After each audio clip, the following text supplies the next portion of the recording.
72,000 kids tested positive for COVID last week. That's 33,000 more than the week before. This is according to the Academy of Pediatrics and the Children's Hospital Association. Now, many parents out there are raising concerns as more and more kids are getting sick. And joining us now is Dr. Christina Johns, Senior Medical Advisor with PM Pediatrics. Christina, good morning, and thank you so much for joining us.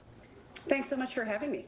Hey, we want to ask, though, about this. You have this massive increase between 1 week and the next, which is pretty staggering. But how much of this is to blame on the fact that we have completely kind of gone back to normal activities, a lot of kids in summer camps, hanging out with friends that they didn't do the year before, and how much of that is to blame on Delta being more contagious? You know, I think it's a little bit of both, and I think this is really a multifactorial situation where not only that, but in some places schools are back in session.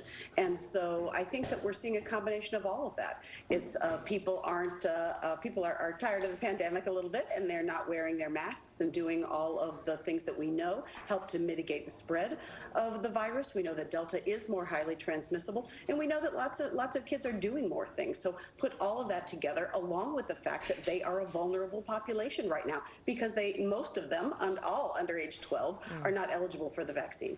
When you talk about that not being eligible for the vaccine, what is the difference in it being safe for kids 12 and older, yet unsafe for kids younger than 12?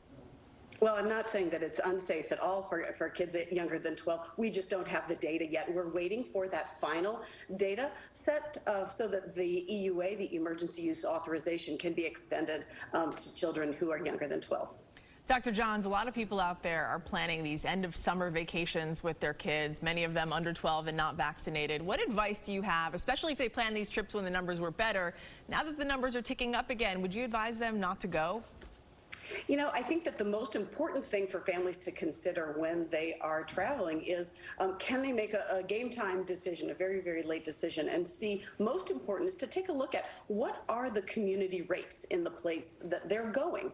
Are they going to a hotspot in Florida, for example, where we know that the case rates are quite high?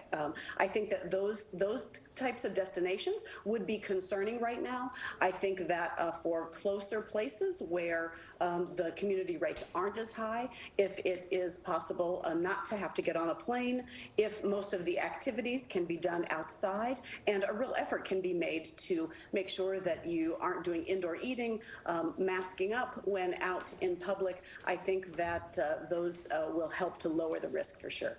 Today is the last day for New York City students, at least, to get the COVID vaccine and be fully vaccinated by the time school starts September 13th. If there are parents out there watching and their kids are 12 and up in New York City and they haven't gotten the vaccine just yet, how would you advise them to get it? I would say to go and get it right away. And this is an important way to protect your child, and it's an important way to protect others, and it's an important way to help us get to the end of this pandemic. We know that the risks of getting issues and problems from getting natural COVID-19 infection are greater than any possible small risk from getting the vaccine. The vaccines are safe and effective in this age group, and it is important to do to protect your child.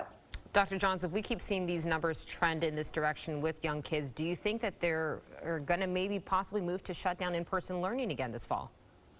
I think it's hard to say. I think that it is the goal of everybody. Everybody wants to have their kids in school. I'm a mom of 2 kids. I want my kids to go to school and to learn in person and to have those kinds of important socialization and developmental experiences that school provides. Don't forget that for many kids, school is their access into health care and for meals. So we do want kids in school as best as we can. We want them in safely, and so I think right now it's going to be watching where the trends in the case rates go. But I think everyone is hopeful that with masks and with other layered protection measures and getting as many people as we can who are eligible to be vaccinated to get the vaccine, I think that that there's a chance that we can absolutely get in and stay in.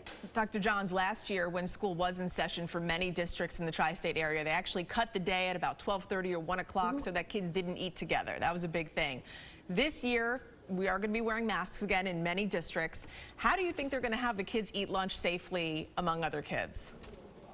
I think that there's going to need to be creativity involved, and if there's anybody that I think do a good job at being creative, it's school administrators and teachers, and they will absolutely be able to figure out perhaps when it's possible to do so outside or in classrooms where things can be spaced, and to try to avoid close, large gatherings.